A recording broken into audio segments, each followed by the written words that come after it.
Então vamos iniciar uma discussão sobre os elevadores. A gente num elevador.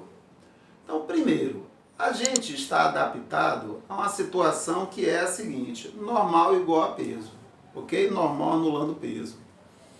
E por mais que é algo que a gente não pense sobre isso, mas toda vez que essa situação não é verdadeira, toda vez que é normal não anula o peso, a gente sente uma coisa estranha, ó. A barriga meio que embrulha. E isso acontece geralmente nos elevadores quando estão acelerados. Ou então, quando você está descendo uma rampa, por exemplo. Está num ônibus que está, por exemplo, descendo uma ladeira com esse formato. Então dá aquela sensação de que a barriga está embrulhando. Então saiba que neste momento a normal ela não está anulando peso. Então a gente já é adaptado para essa situação. Então vamos fazer aqui uma experiência bem louca, que basicamente é o seguinte: eu vou pegar uma balança e vou graduar em Newton. Isso é possível, Marivaldo? É. Eu posso simplesmente mudar as marcações da balança. Por exemplo, se eu considero G igual a 10, onde teria 2 kg, vai ter o quê? 20 newtons. Onde teria 5 kg, 50 newtons e por aí vai. Então essa balança aqui, ó, ela vai marcar o peso do corpo. Não, ela vai marcar a força que o corpo está exercendo sobre ela. Marivaldo, mas a força que o corpo está exercendo sobre ela, o que é que ela vai fazer? Vai reagir aplicando uma força no corpo de mesmo módulo, mesma direção e sentido contrário. E essa força a gente já deu nome, é a normal. Não entendi, Marivaldo. O que eu estou falando é que o que essa balança vai medir é a força que eu estou aplicando nela, que vai coincidir com o valor da normal. Então, se eu quero a indicação da balança, basta eu encontrar o valor da normal. Então, vamos lá. O elevador ele pode estar subindo ou descendo. O importante é que ele não está acelerado. Ok? Quais são as forças que atuam sobre o corpo? Normal, peso. Se ele não está acelerado, essas forças aqui estão se anulando, não é isso? Porque força resultante é massa vezes a aceleração. Se não tem aceleração, não tem resultante. Então essas forças se anulam. Ah, Marivaldo, então se o elevador não estiver acelerado, a indicação da balança vai ser o peso do corpo. Exatamente. Como assim não está acelerado, Marivaldo? Esse corpo pode estar subindo com velocidade constante, descendo com velocidade constante ou parado. A indicação da balança, ó, vai estar, tá ok? Indicando exatamente o peso do corpo. Agora, vamos considerar que o elevador está subindo acelerado. Normal, peso. Tem mais alguma força atuando sobre o corpo? Não. Se ele está subindo acelerado, quem é maior? A normal. Força de mesma direção, porém sentidos contrários, eu vou subtrair. Lembra do combinado? Vou pegar a maior, como ele está subindo acelerado, a normal é maior. Então, normal menos peso é igual a massa vezes a aceleração. Então, qual a indicação da balança? Peso mais massa vezes a aceleração. E, Marivaldo, a balança vai indicar, ó, essa balança especial que mede o peso, ela vai indicar que eu estou mais pesado. Exatamente. Mas você está mais pesado? Claro que não. Esse é um efeito da aceleração do elevador. Agora, o elevador está descendo acelerado. Vamos ver? Normal, peso. Se está descendo acelerado, que é maior? Peso. Então, peso menos normal igual a massa vezes a aceleração. Menos normal é igual a menos peso mais massa vezes a aceleração. Multiplicando por menos 1, normal é o peso menos a massa vezes a aceleração. E, Marivaldo, a balança ficou maluca. Ela vai indicar, ó, um valor menor que o meu peso. ela vai dizer que eu estou mais leve. Exatamente. Mas você está mais leve? Não. Seu peso é o mesmo, a força que a Terra está puxando você para o centro dela. Porém, esse é um efeito de quê? Da aceleração do elevador. Agora uma brincadeirinha. Eu vou cortar o cabo do elevador. E agora? Marivaldo. Agora eu vou ter a normal, vou ter o peso. Será que vai ter a normal mesmo? Será que se eu cortar o cabo do elevador, você vai conseguir imprimir uma força sobre a balança? Ou será que você, o elevador, a balança, todos vão estar em queda livre? E aí, é exatamente isso que vai acontecer. Ou se você preferir, está descendo, beleza. Peso menos normal igual a massa vezes a aceleração. Peso menos normal é igual... Peraí, se eu cortei o cabo do elevador, todo mundo vai estar caindo aí, ó, com a aceleração, que é a aceleração da gravidade. Então eu vou ficar com menos normal é igual a menos peso mais m vezes g. Mas peraí, Marivaldo. M vezes g é o peso. Então, menos peso mais peso, ó, menos n é zero, n é igual a zero. Como eu tinha concluído anteriormente. Não tem como o bloco, ok, exercer uma força sobre a balança, já que ambos estão em queda livre. E o interessante é que, imagine que eu estivesse nesse elevador aí. Opa! Né? E aí eu tirasse o piloto do bolso. O que era que eu ia ver? O piloto flutuando. Flutuando como assim, Marivaldo? Eu estou caindo com aceleração de 10 metros por segundo ao quadrado. E o piloto também. Ele vai passar por mim? Não, ele vai estar sempre do meu lado, flutuando. Se eu pegar uma vasilha com água e despejar, a água vai ficar flutuando. Marivaldo, é justamente o que acontece, né, nas espaçonaves quando saem da Terra. Exatamente. Enquanto estão aqui, estão sob o efeito da gravidade da Terra, beleza?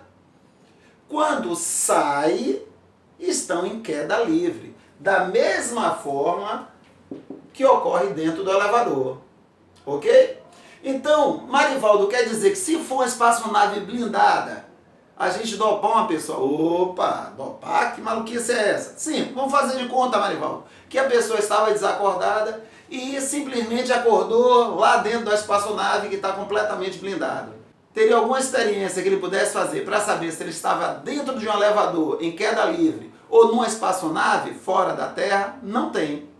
As duas situações são equivalentes. Não tem nenhum experimento que possa fazer para ele constatar se é uma situação, elevador em queda livre, ou a espaçonave fora da Terra. Então, as coisas flutuam dentro da espaçonave não é pela ausência de gravidade. Porque o Sol, por exemplo, está aí atraindo todo mundo. Enquanto você estiver no sistema solar, você vai estar sendo atraído pelo Sol. Você, ok? Os corpos dentro da espaçonave flutuam. Por quê? Porque estão em queda livre. Então vamos a um exemplo. Determine o peso aparente de uma pessoa de massa igual a 50 kg que está em um elevador que desce com aceleração igual a 1 metro por segundo ao quadrado. Dado G igual a 10 metros por segundo ao quadrado. Então vamos à resolução da questão. Ele quer saber o peso aparente de uma pessoa de massa igual a 50 kg que está no elevador que desce com aceleração constante de 1 metro por segundo ao quadrado. Peso aparente, Marivaldo, o que eu quero saber é a indicação da balança. Quanto é que aquela balança vai indicar? Então vamos. Quais são as forças que atuam sobre a pessoa? Normal, peso. O elevador está descendo acelerado. Então, quem deve ser maior? O peso ou a normal? O peso. Então vamos. Peso menos normal igual a massa vezes a aceleração. Qual o peso desse corpo? A massa dele é 50 newtons e a aceleração da gravidade é 10. Então 50 vezes 10, 500. a massa dele, 50 quilos, e a aceleração do elevador, 1. Então, vamos ficar com menos n igual a menos 500 mais 50. Menos n igual a menos 450, multiplicando por menos 1, n é igual a 450 newtons. Ou seja, essa balança ela vai medir um peso aparente de 450 newtons. Agora, mais uma vez, é bom deixar claro o seguinte: o peso da pessoa mudou? Não, o peso dela é 500 newtons. A indicação da balança é menor por causa da influência da aceleração do elevador. Outro exemplo. Um corpo de massa 2 kg está pendurado em um dinamômetro preso ao teto de um elevador. Uma pessoa no interior deste elevador observa que a indicação fornecida pelo dinamômetro é 26 newtons. Considerando a aceleração local da gravidade de 10 metros por segundo ao quadrado, o elevador pode estar... Vamos ver aí essa questão. Primeiro, eu tenho aqui um dinamômetro. O que é um dinamômetro, Marivaldo? É um aparelho utilizado para medir força, tá ok? Então, basicamente, tem uma mola que, quando deformada, ela vai deslocar um ponteiro que vai indicar exatamente a força aplicada sobre esse aparelho, sobre o dinamômetro. Então, nesse caso, a força exercida pelo dinamômetro no corpo, ou, se você preferir, a força que está sendo aplicada no dinamômetro para equilibrar esse corpo, é uma força de 26 newtons, ok? 26 newtons.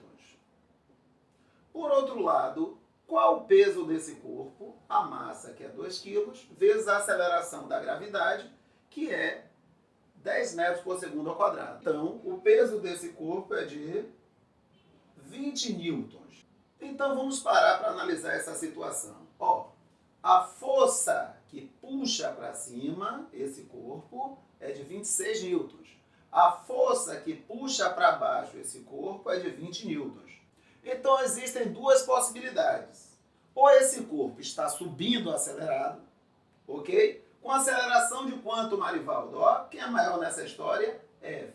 F menos P igual a massa vezes a aceleração. Então, F é 26, o peso é 20, a massa dele é 2.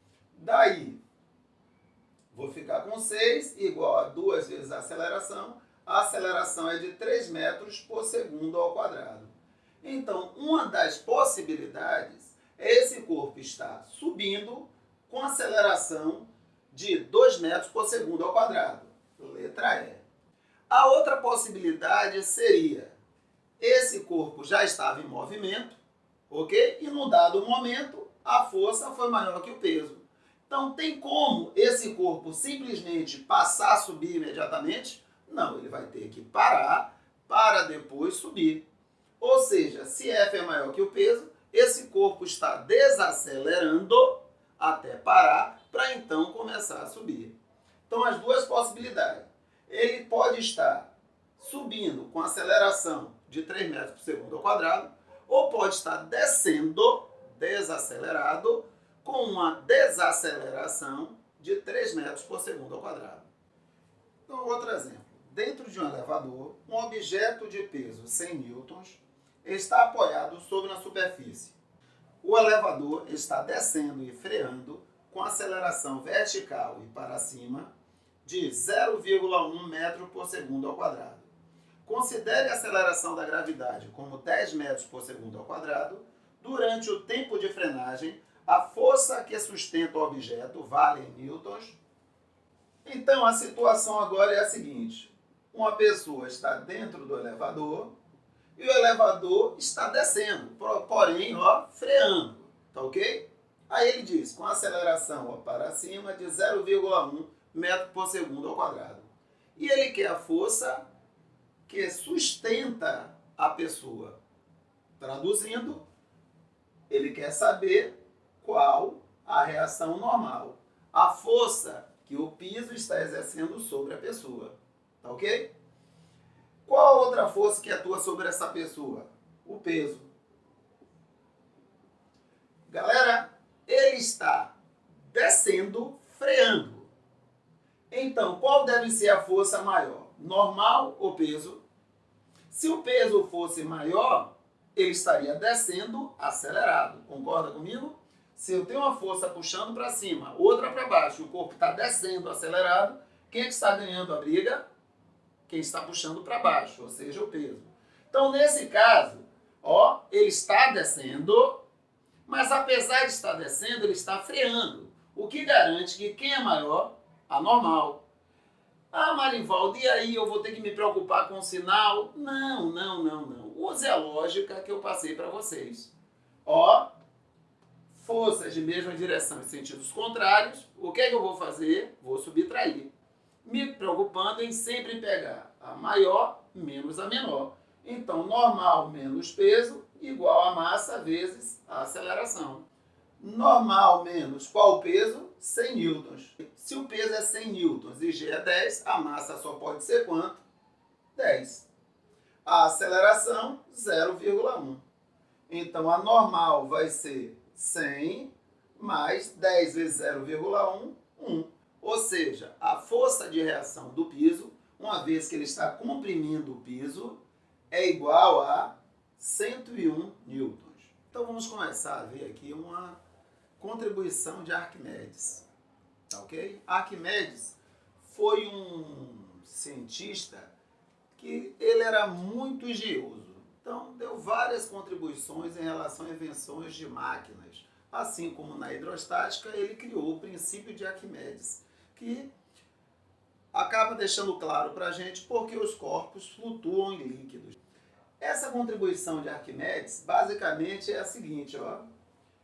É o conhecimento sobre as polias, que é algo que a gente usa com muita frequência em obras. Vamos ver aqui um exemplo. Eu quero pegar o material e levar para o primeiro andar de uma casa. Eu posso fazer isso colocando o material dentro de uma lata e colocando na cabeça. É uma forma. A outra forma, eu posso pegar uma polia, ó, prender na parede e passar uma corda por ela, ok? Presa ao corpo. Então, nesse caso aí, essa polia ela não tem liberdade para subir ou descer. A gente chama de uma polia fixa. O máximo que ela pode aqui, ó, é girar. Essa polia não vai me trazer grandes ganhos. O ganho que ela vai me trazer é o como eu vou aplicar a força. Ao invés de botar a lata na cabeça ou ficar o dia todo nessa posição puxando a corda, eu vou colocar a polia numa altura que me permita uma posição mais cômoda para aplicar a força.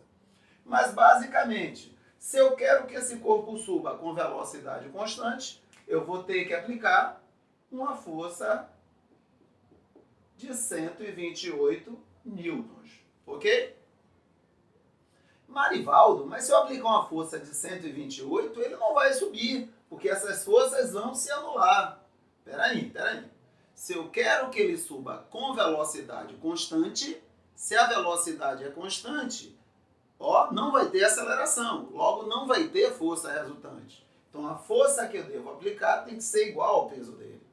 Se eu aplicar uma força maior que o peso, ele sobe, mas sobe acelerado, ok? Nessa outra situação, que foi a grande ideia de Arquimedes, olha o que ele faz. Ele utiliza essas polias aqui. Quando eu puxar a corda, ó, essa polia sobe, essa polia sobe, essa polia sobe. Essas polias são conhecidas como polias móveis. Então, essa foi a grande contribuição de Arquimedes. Olha o que é que elas fazem. Ela divide, ó, 64 para o teto, 64 para mim. Essa outra, o que é que ela faz? Ela vai dividir 32 para mim, 32 para quem? Para o teto.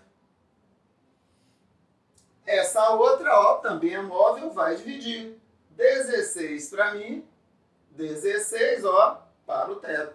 No final das contas, se eu quero que o corpo suba com velocidade constante, só preciso aplicar uma força na corda de 16 newtons. Pô, Marivaldo, beleza essa história. O corpo pesa 128 newtons. Ele só precisa aplicar uma força de 16 newtons. Ó que maravilha! Vamos tentar generalizar? Se eu uso uma polia móvel, a força que eu devo aplicar é metade do peso do corpo. Se eu uso duas polias móveis, a força que eu devo aplicar é metade da metade do peso, ou seja, é 1/4 do peso. Ou seja, 2 ao quadrado. Se eu uso 3 polias móveis, eu pego 1/4 do peso e divido por 2. Ou seja, eu vou aplicar uma força que é 1/8 do peso. Então, ó, vou aplicar uma força que é 2 elevado a 3. E assim sucessivamente. Utilizando N polias móveis, então é essa a equação que devo seguir. P dividido por 2 elevado a N. Onde N é o número de polias móveis. Lembrando, polia fixa, ó, essa aqui não sobe nem desce. Ela divide força? Não. Quem divide força são as polias móveis. Aquelas polias que têm liberdade de movimento para subir ou para descer. Exemplo, um sistema de polias é construído de modo que a força necessária para içar um objeto de 1 tonelada é 16 vezes menor. Quantas polias soltas existem nessa associação de polias? Então, ele quer içar um corpo e construir um sistema de polias que faz com que a força necessária para isso seja 16 vezes menor. Qual a quantidade de polias móveis? Ah, Marivaldo, ele chamou de soltas. Beleza. Soltas por quê? Porque ela tem liberdade de movimento. Então, quantas polias soltas ou móveis ele está utilizando? F é igual a o peso dividido por 2 elevado a N. Lembra disso? Então, se eu vou aplicar uma força 16 vezes menor, ó, 16 é 2 elevado a 4. Qual o número de polias móveis? 4. Mais um exemplo. Considere o esquema representado na figura abaixo. As roldanas e a corda são ideais. O corpo suspenso da roldana móvel tem peso de 550 newtons.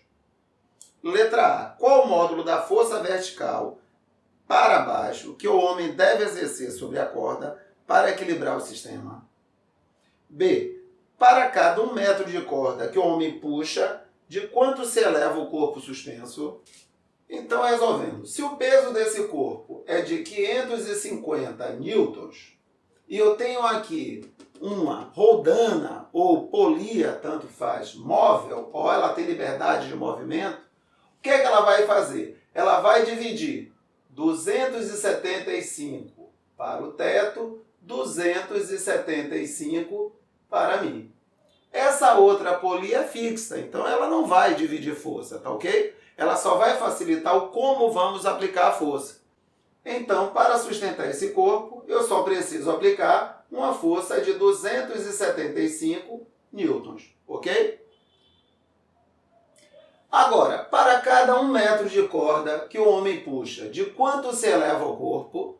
Peraí, se eu puxo a corda aqui 1 metro, 1 metro, então vou tirar meio metro daqui, meio metro daqui. O que é que você quer dizer com isso, Marivaldo? Se eu puxo 1 metro de corda, esse corpo vai ser elevado de meio metro.